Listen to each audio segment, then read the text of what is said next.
Адам байқуатты өмір сүру үшін бірінші іштей бақытты бола білу керек. Іштей бақытты. Жаңа Сайтмұрат Давлатовтың айтқан, Сайтмұрат Давлатовтың айтқан сөзі бар. Если тебе тяжело, улыбайся дейді. Так что, достар, улыбаемся. Улыбаемся, қабағымызды түсіріп жүргеннен бізге байлық келмейді, бізге бақыт келмейді. Біз когда мы действительно күнде жизненно радостный болып жүретін болсақ, байлық деген сол емес па, күнде қуанып, күнде шаттанып, күнде мақтанып жүретін болсақ, күнде шүкіршілік айтатын болсақ, Аллах тағала бізге шүкір еткен, жаңағы шүкір етсең маған дейді, тағы берем саған дейді. Так что шүкір етейік ағайын. Ол өте жақсы. Міне қазір таңғы сағат 5 сәресін ішіп алып, кәдімгідей жұмыс жасап отырмыз. Мынау жаңағы отчет. Біз марафондамыз қазір, кітап оқу, планирование дня, міне мынау күнделік, күнделікпен жұмыс жасау, мысалға тоже как положено расписание міне. И қай жұмысын кеше күндегі қай жұмыс істелді, қай жұмыс істелмеді, соның бәрін как положено өз жерде жазып, өзімізше кәдімгідей қандай ақылды миың болса да, қағазға жететін ми жоқ дейді, қағазға жететін. Бәрібір ұмытып қаласың, сол үшін күніңді планировать етіп қойған жақсы. Өйткені именно мен бүгін кіммен кездесетінімді, кіммен сөйлесетінімді, қандай жұмыстарды істейтінімді, соның бәрі күнделікте тұр да, менің кешегі күнімде, планированный күнімде тұр.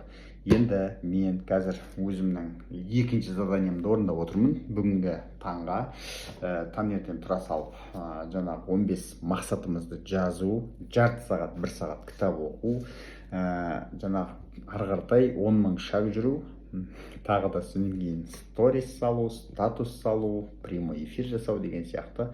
Бұл енді біз өзіміз интернет предприниматель болғаннан кейін жақсы әдеттерді қалыптастыру. 10.000 шаг неге жүреміз? 10.000 шаг біз жүрген сайын бізге не істейді? Новый энергия келеді. Сол энергиямызды біз өзіміз обновлять ету үшін жүріп отыруымыз керек. Ол жүрген өте жақсы екен. Наоборот, мен ойлайтынмын, ораза кезінде 10.000 шаг оңай емес шығар. Жүретін болсам шаршап қалатын жерім жоқ, достар. Вообще шаршамай екенбіз. Наоборот, мне вот это қалай айтсам болады, мен осыдан ләззат алып жатырмын десем де болады. Именно ораза кезіндегі марафоннан былайша айтқан кезде ләззат алып жатырмын десем де болады. Шын мәнінде оразамыз кеше ғана басталған сияқты болды.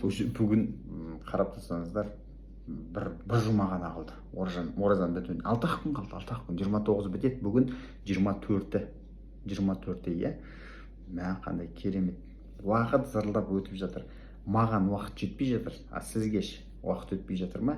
Значит, бірдеңкемен айналысу керек, уақыт өтпей жататын болса. Мен де тура сіз сияқты уақытымды өткізе алмай жүрген кезінде.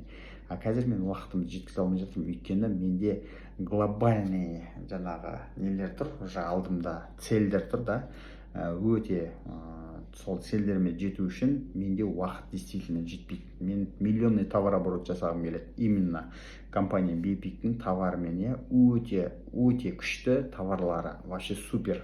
Клеточный питаниесі болса да, жаңағы безопасный катализатор горения топливасы болса да, өте сапалы. Сол үшін мен именно сол продукцияларды мен бүкіл еліме жаңағындай информация айтып жеткізгім келеді. Бүкіл елім сондай натуральный, экологически чистый, экономный, эксклюзивный продукциямен қолдансын деген ниетте ғана. Помогай другим, помогу себе. Көрдіңіздер ма, достар? Зато бай қуатты өмір сүреміз. Әр қазағым бай болсын. Алға, достар, тіркеліп қойыңыздар маған. Тіркеліп, міндетті түрде менің телефон номерім шапка профильде тұр.